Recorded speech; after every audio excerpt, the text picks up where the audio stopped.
I'm Trevor Focus from iDeLick Media, and with me today, guest is... My name is Bill Hart French. Bill Hart French. Yeah. Bill, really thank you very much for sitting in My with us. pleasure. Because I've got a few questions to ask about design. Okay, I'll do my best. So, Bill, I just want to ask you a bit about your background. Sure. Where did you learn your design and where did you do your design practice? Right, well, basically, my main experience of design is really higher-end new home property in central London. Wow, so you're an ideal person to talk. And you've also got another career that you enjoy. Yes, I am trying to be a photographer. Yeah, Yeah. It's nothing about trying, because to tell the truth, we have to all start somewhere. Sure. Because I'll tell the truth, I started somewhere. Okay. Bill, I've got a question about kitchen and bathroom designs from a young lady, but the only thing, she's over in America. Her name's Olive. Right, okay. And her question was a little bit more specific towards the development of kitchens and bathrooms throughout times and how the community has an impact on design. Okay. So I'm wondering if you could just clear up that question for me first, before we move on to a little bit of talk about photography. Right, specifically in what respect? I think specifically in probably the ergonomics, in the throughways, or how was the kitchen different, probably in a certain period, to how they are in modern times or currently today. Sure. Deal with the kitchen first. Yes. Yeah, I mean, basically, you know, I come from a certain time, and once upon a time, the kitchen was purely a functional space. It was there to store and prepare food. Increasingly, as we've seen over the last 15 or 20 years, certainly in London, it sort of transferred into being much more a family social space. We've got more and more open plan, where people they're living out, even if they've got a sitting room somewhere else, they'll have a sofa and so on and so forth. So it creates much more of the hub. So it becomes much more than just cooking. At the same time, certainly in my experiences tends to be with people who are perhaps with a middle class and up, if you like, and so a kitchen becomes a status symbol. The status symbol, really? Like a car. So it's moved from like a social space whereby, fair enough. It's functional space. Functional whereby, space. You just basically went in there and cooked and put You cooked and you kept your food in and so on and so forth. Take the food to another area. Yeah. But now it's become something of a status symbol. It all depends on the individual. People who cook, you can tell a kitchen of somebody who cooks because it's full of food, it's full of knives, it's full of spices, it's full of garlic and so on and so forth. Then there are people who don't cook and their kitchen is very clean. Right, and probably they've got the latest appliance. Very lazy, and basically it's Pog and Pole, or it's in Miele or it's Smeg and so on and so forth. Right. Stonework tops, very clean, and clearly it's there to impress. A bit like a show kitchen. A show kitchen. It's a bit like, I'm not saying I'm not going to be gender specific here, but it's certainly like a guy will buy a certain kind of car to suggest who they are and so on and so forth. So I think but I think in the UK, with the rapid development of people cooking and being interested in food and so on and so forth, I think there's more and more kitchens are actually used for the purpose. But I think it all. I'm being very wishy-washy here. Well, I don't think so, because, in general, you're answering the question from many different points of view. Yeah. Who said there's a necessary order? No, we talked about it earlier. Yeah, indeed, yeah. So would you say we've cleared a point up on kitchens with relation to the three aspects that they're used for or could be used for, with probably the last one being they're not so much be used but more for show?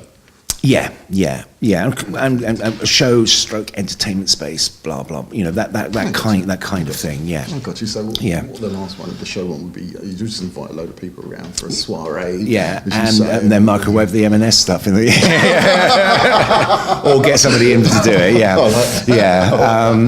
But I think also I think there are for certain people there are certain must-have things that you have to have in a kitchen. Like granite or stone worktops and all that sort of thing, because that sets a sort of a tone. And that's it really. That's the point. Okay. Yeah. So bathrooms now. Bathrooms are something else. Something quite interesting. I think one of the most interesting developments over the last 20 years is the withdrawal of colour the withdrawal of colour. Okay. Bathroom ceramics are white now. Right. Nothing but white. I'm speaking from a new homes, but basically, this is and also, you know, I not only work with the high end, but I've also worked the sort of the more budget end. Has fashion, or fashion throughout time, does fashion have an impact? Yes, it does. Yes, it does. But I think there's fashion, but I'm not sure quite where the impetus for that fashion comes from. Let me go to the colour thing. Yes. My nan had a pink bathroom. She had a pink loo, a pink basin, and a pink bath, and she had pink loo roll to go with it all, and a pink loo seat cover, and so it goes on. The famous style message from the 70s is avocado bathrooms, and so once upon a time you'd have suites in all kinds of different colours, and now it's just white. It's just white. People tend to express themselves in the tiles. Yes. And I think bathrooms are quite gender specific areas as well. Okay.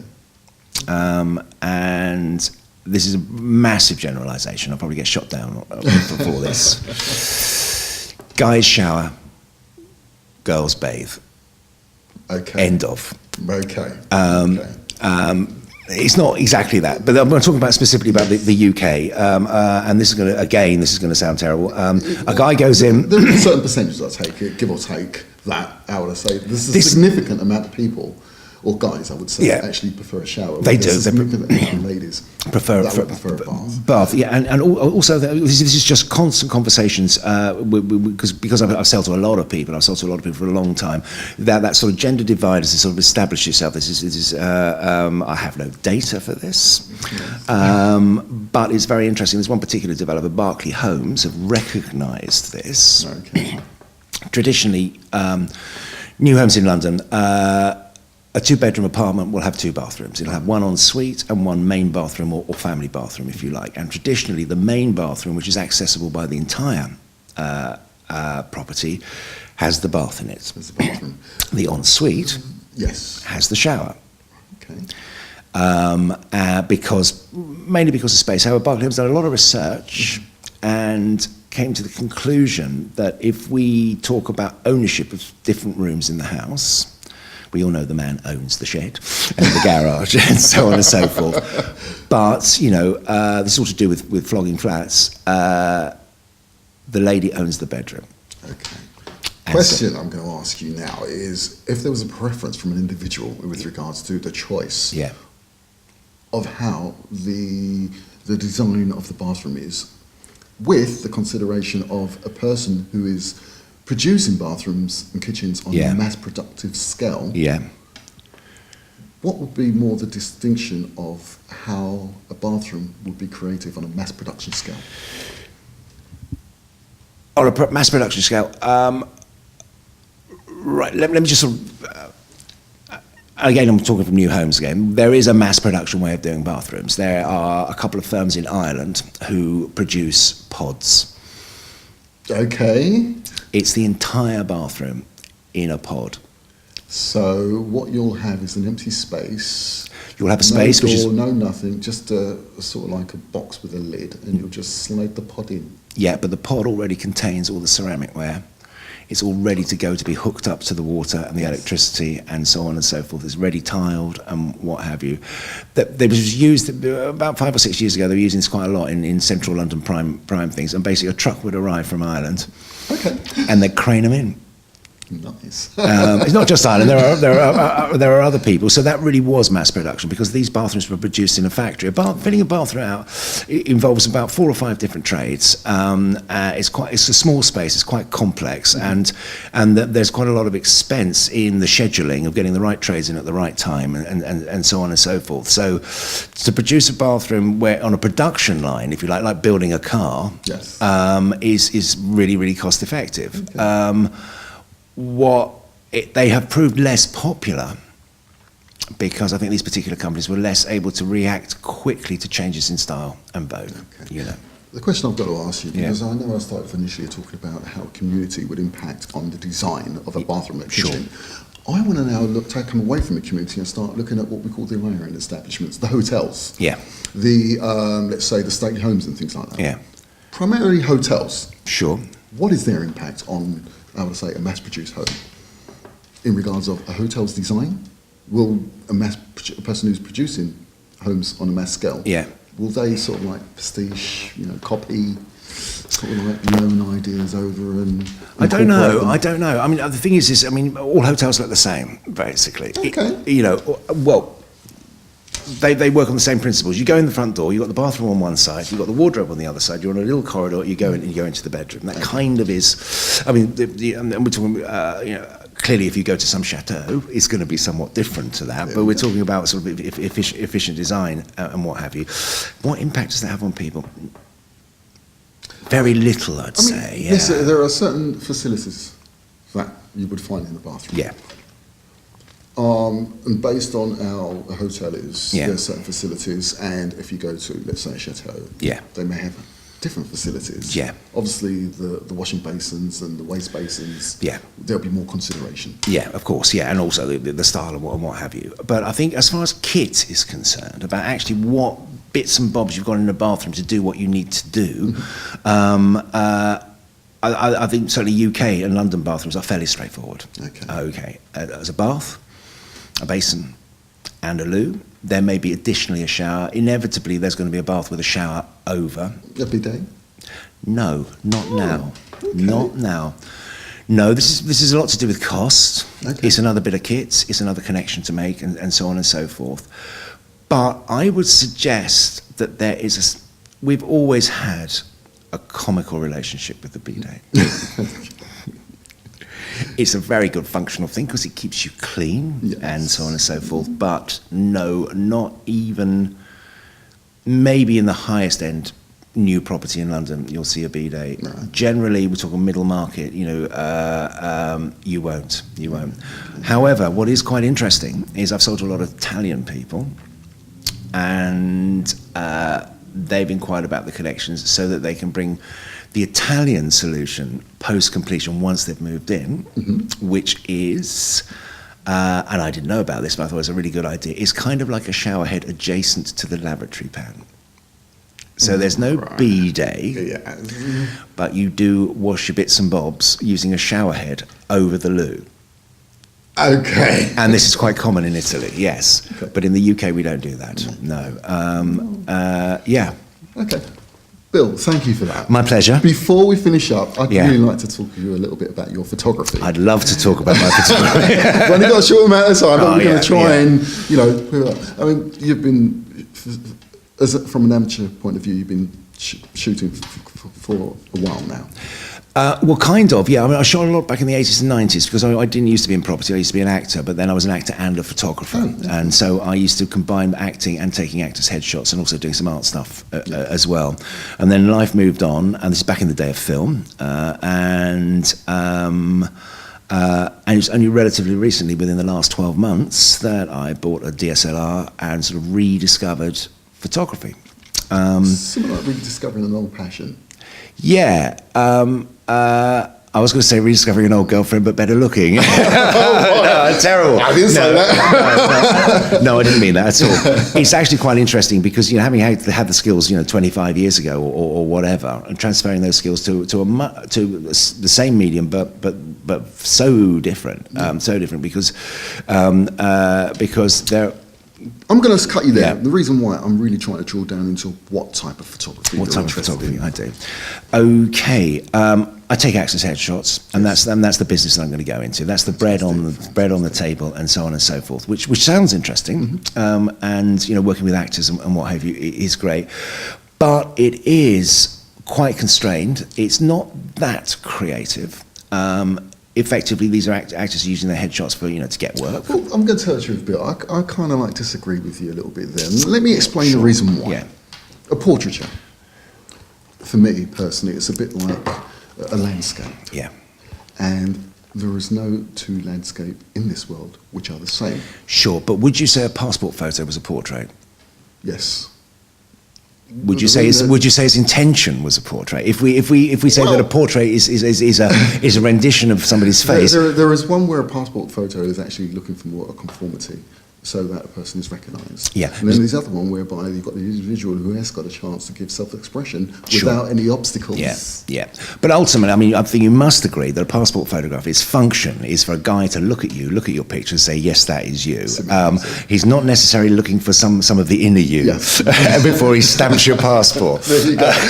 Well, I tell you, again, it really does go down to functionality, whereby it's what it's used for. Sure. It's used. Sure. There again, a portrait also has a use as well, whereby you're trying to express. Of course you are. From a photography point of view, you're trying to express and allow the sitter to intentionally give an expression in relating to what they wish the message in that portrait to be. Sure, absolutely, completely, and the thing is effectively what a headshot is a pack shot. If you, what I mean by that is, but it's a cue for you, realistically. Yeah. I mean, the thing is I do headshots, and I do them. I've had no complaints. I've had no complaints. People like the stuff that I do. I've seen your work. It's enjoyable, and there is that individualism inside photography. Sure, it's clean. Yeah. And I think that's really important, because let's say, for instance, you know, and I know, if you're going to do a headshot and you're doing it for a purpose. Yes, And most of the people, especially in the acting, they want a headshot because they're actually going for a part. Hence, that's why they're going for a casting band, as it were. They're saying, this is me, I can do this, and so on and so forth. And it's for casting directors, for directors to look at, see if they're going to fit physically. So they're constantly changing their characters. Sure. Yeah. And they need to constantly change their character. Yeah. Yes, they do. But what I wanted to sort of differentiate between headshots and portraits, because they are different things. Because a headshot is there for a very specific purpose, whereas a portrait, I think, is where you're taking a photograph of a person, but at the same time you want to kind of reveal something of that person, show a little. It's not just a likeness; it's you're showing some of the character and what have you. And I do enjoy taking pictures of people. Which sort of leads me to what my main interest is. As I said, headshots are there to just to pay the way, because what really does interest me is two areas: is cities and people in cities. And so there's a couple of projects that I'm working on at the moment, and one of which I'll only talk about right now is I'm a Londoner. I wasn't born here, but I've been here for a long time, and so I'm not British. I'm a Londoner. Right. There's a big difference. And even more, you are a Brixtonian. I'm Brixtonian. I'm a South Londoner. Yes, I live in the land of milk and honey, where the streets are paved with gold and everyone's good looking. Yes. And London has a reputation for being one of the most diverse cities in the world. I think it probably is the most diverse city in the world, because you can walk along the street and you hear a dozen different languages going on, and people come here because they want to live in this city. And one of the things that I wanted to explore is that diversity, which begins to start sounding a little bit dull and a bit po-faced. I personally think you can explain it more from something you're going to take on, a project. It's a project. It's a particular project that I'm working on. I think that's probably the best way you're going to explore it, because really and truly, Bill, I don't really want you to give away too much, but let people know. Yeah. Coming soon, both in video and in book form. He's going to wrap it up into an exhibition. That's what I'm going into. I used to be a cyclist, and London is not only the most diverse city, it's probably people always talk about Amsterdam for a cycling city, which is great, and everyone's segregated and you can ride your bike and all that sort of thing. But London, or certainly South London was the bit that I know, is a super cycling city. At 8:30 in the morning, heading towards the city or the West End, it is like the Tour de France. It is absolutely swarming with cyclists. And these are people from every different background. Okay. You've got the plumber, you've got the banker, you've got the creative, you've got the accountant, every different. My question really truly is, how is that going to impact on your coming exhibition? But I think I'm slightly cajoling You for would- you to reveal. to get on with it. Yeah, basically, I'm working on a project called the Cyclists of London. Okay, and that's being presented in two ways. It's out on the street, in amongst the traffic, photographs of cyclists at it, and cycling and so on and so forth. But at the same time, it's being complemented by a whole series of formal portraits Yes. of cyclists. Cool. Now, as again, I don't really want you to give away too much. No, I know, because I've had a few things nicked already. Yeah. People do tend to do things like that. They do, yeah. You know, it's going to be held obviously at the Camera Club. Yeah, that's we're going to the- put the information down there yeah. so people to see. Yeah. Have you got a period of which you're going to start, how would I say, looking to have the exhibition underway? Well, basically, at the moment, it's still very much a work in progress. So I'm collecting a lot of material, and it's really just quite because clearly when you're editing Yes. a project, you have to be quite clear exactly what it is that you want to express. So I need to. So yes, You know, there's many of great heads here, and you know, I'm always willing to help. Yeah. Bill, so if you do, feel free to call on me. Sure. Because you know, there's a difference between giving away a title, Yeah. and actually giving the title what we call gravitas. Oh right. And it's through your research and through all your encounters Yeah. and everything where that occurs. Sure. So, Yeah, you I know, I'm a kind of person, I don't care giving away titles or whatever. Yeah. But realistically, a person can see something that's been taken to something that's been worked. Sure. And I know for a fact you're going to go away and do the work. Yeah.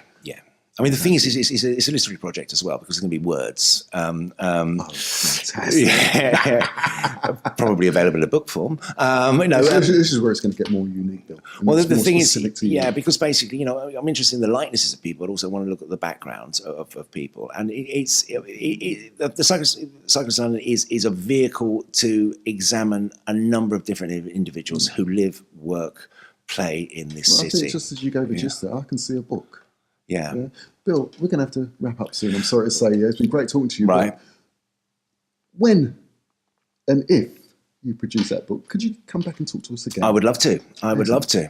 Brilliant. Yeah. Everyone, Bill Hart French, thank you very much. Thank you very much. Thank you.